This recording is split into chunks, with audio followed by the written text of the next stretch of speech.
Estamos retornando com o nosso Direto de Brasília, hoje recebendo o general Heleno. Ele foi o comandante militar da Amazônia e o primeiro comandante da Força Militar que atuou no Haiti, com um trabalho fantástico, reconhecido mundialmente. Mas aqui a situação do Brasil é quase de um conflito permanente. E aquilo que nós encerramos o primeiro bloco, general, o exemplo vem de cima. Qual o efeito que isso provocou realmente no ânimo do brasileiro, na situação das pessoas enxergarem as suas principais autoridades envolvidas com falcatrua e corrupção? Eu acho que isso teve um lado positivo, que foi essa repulsa de uma grande parte da sociedade à corrupção. Ainda que essa repulsa, para se transformar em gestos em prol de sanar essa situação, demore um pouco, porque há atitudes que são quase que instintivas do brasileiro normal. Esse golpe, né, que é dado sem maiores intenções, mas que no fundo, ele é reflexo dessa falta de compromisso com a retidão, né? Mas isso aí não dá para discutir isso agora. Mas, na verdade, eu acho que isso é um aspecto positivo. A sociedade parou para pensar, bom, não dá para continuar assim. Nós não temos futuro se nós continuarmos a ter os ralos que nós temos com o dinheiro público. E ralos que agora ficaram evidentes e são gigantescos. Quer dizer, isso tem que ser tapado. Eu acho que há essa consciência hoje na população. Por outro lado, o mau exemplo que fica, sobretudo para a juventude. Porque nós temos já cabelo branco e os cabelos ficaram brancos de muita coisa que a gente assistiu. Ficaram brancos por muita coisa que a gente assistiu aí ao longo do tempo. Mas os jovens, eles precisam ter esse tipo de exemplo. Até em casa, né? Por que tanta gente valoriza a família? Porque ali é o grande núcleo de educação. Eu comandei uma escola preparatória de cadetes, que é uma escola de formação do futuro militar. Na época que eu comandei, era o passo para chegar à Academia Militar das Agulhas Negras. E discutindo com algumas psicólogas sobre uma mudança de ensino que nós realizamos na escola preparatória, eu disse a elas que ali era uma escola de formação. E foi interessante que praticamente todas elas reagiram a esse conceito. Elas disseram o seguinte: não, vocês aqui na escola, vocês não formam ninguém. Esses meninos vêm formados de casa. Quem forma é a família. Vocês dão as regras do jogo, talvez vocês façam um lustre nessa formação, né? Vocês colocam dentro daqueles princípios que vocês defendem e são bastante incisivos na defesa desses princípios, mas isso eles trazem de casa. Os que não trazem de casa ou vão embora ou mais tarde vão deslizar, né? Então isso é muito interessante, porque quando a gente começa a não cuidar dos valores da família e os exemplos de toda essa pleiade de comunicação que nós temos hoje disponível, quer dizer, hoje a comunicação invade o celular, invade a televisão, invade o rádio. Quem quiser tem notícia o dia inteiro. E quando as notícias são 90% de coisas ruins, né, exemplos que vêm de autoridades que deviam ser absolutamente exemplares e que passam a sensação para toda a população que eles não têm responsabilidade nenhuma com honestidade, né, com o dinheiro público, isso aí, para os meninos, começa a ficar difícil de acreditar que é bom ser honesto.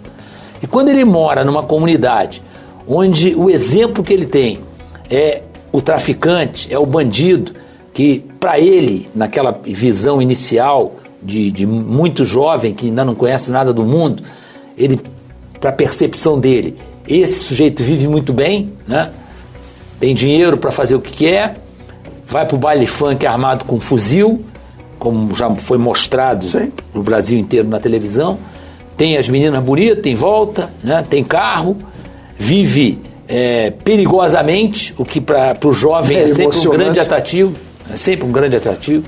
Então tudo isso vai criando uma deturpação, né, na cabeça do jovem, que nós ainda vamos pagar caro por isso.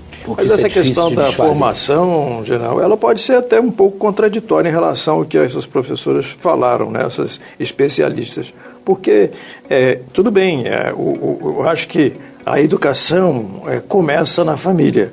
Mas uma formação dessa daí, ainda mais que esses são jovens, são pessoas muito jovens que ainda precisam concluir a sua formação, né?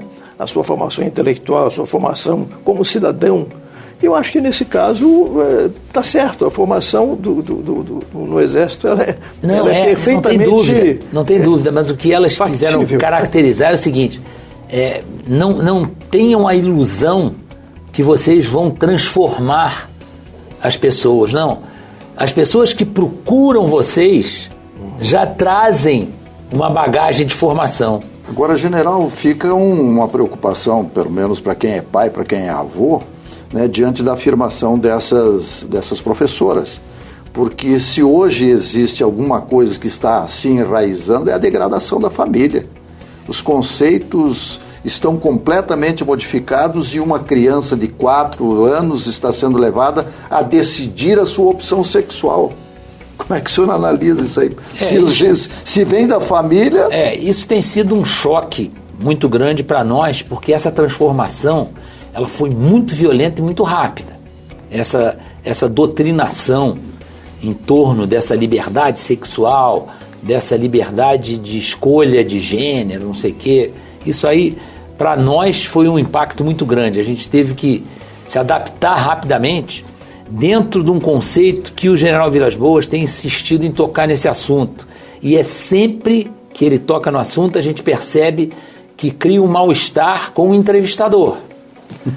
Quando ele fala no politicamente correto, né? Porque o politicamente correto ele acabou sendo imposto à sociedade, vem carregado de uma grande dose de ideologia e é muito difícil separar o que é realmente politicamente correto e o que dentro desse politicamente correto é o correto. É o proposital para tornar as coisas incorretas. E muitas vezes fazer da sociedade algo extremamente corrompido. General, a gente gostaria de colocar um pouco a questão constitucional. Na sua avaliação, quais seriam os aspectos principais da Constituição que contribuem negativamente para que a segurança pública eventualmente favorece o crime e também a insegurança na sociedade? Bom, eu vou copiar uma piada, né, que foi feita pelo José Simão, que é um homem extremamente inteligente e muito, assim, ele é muito irreverente com as coisas, né? Que até é a profissão dele, né? Como humorista é ser irreverente. E ele outro dia comentou que um amigo perguntou para o outro, escuta, você já leu toda a Constituição? E o amigo falou, eu já li toda. E o Brasil morre no final? É uma pergunta muito inteligente, né? Porque a gente vê tanta coisa na Constituição que, primeiro que, não sei se é de propósito, as leis sempre têm muitas interpretações, né? E essas interpretações dão margem a todas as nuances jurídicas de defesa, de não sei o quê. E as coisas muitas vezes se arrastam por conta da falta de clareza das leis. Eu acho até que é meio proposital isso. Eu gostaria de voltar a esse assunto, general, porque o país vive hoje uma situação realmente conflitante diante das últimas decisões e dos episódios que estão se registrando no país. O principal deles, recentemente, é esta decisão de uma espécie de salvo-conduto ao ex-presidente Lula e que provocou uma reação nacional sobre isso aí. Como nós não temos preocupação de sermos politicamente corretos, os nossos cabelos brancos já permitem alguma licenciosidade, nós vamos tratar deste assunto depois de um pequeno e rápido intervalo.